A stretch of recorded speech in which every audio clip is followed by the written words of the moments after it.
કાવ્યશાસ્ત્ર વિનોદેન કાલો ગચ્છતિ ધીમતા વ્યકને ન ચ મૂર્ખાના નિદ્રયા કલહેન વા. એટલે તમે આ સ્વાધ્યાય કે પ્રવચન એ મારું જેવું નહીં ગમે તેનું એમાં રસ લેતા થાઓ તો ધીરે ધીરે ધીરે તમારી સાથે એક શબ્દ જોડે યાર. બહુશ્રુત લખી, બહુશ્રુત બે શબ્દો છે. બહુ પઠિત અને બહુશ્રુત.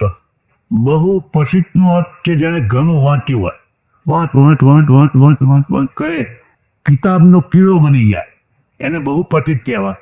પણ સાંભળ કરે એને બહુશ્રુત કહેવાય. બહુ પઠિત કરતા બહુશ્રુત મોટો છે. કારણ કે જ્યારે તમે વાંચો છો ત્યારે તમે એકલા જ છો, જ્યારે તમે સાંભળો છો ત્યારે બે છો, એટલે એમાં સમાધાન થાય છે. પેલામાં તો ના થાય તો આગળ વધવાનું. એટલે બહુશ્રુત. જો તમે ધ્યાનથી નામો વાંચો તો અમારી સાધુ સંન્યાસીઓ નામ લખે ને એમાં કેટલાક વિશેષણો લખે. હું તો કશું લખતો નથી, કેટલાક લખે.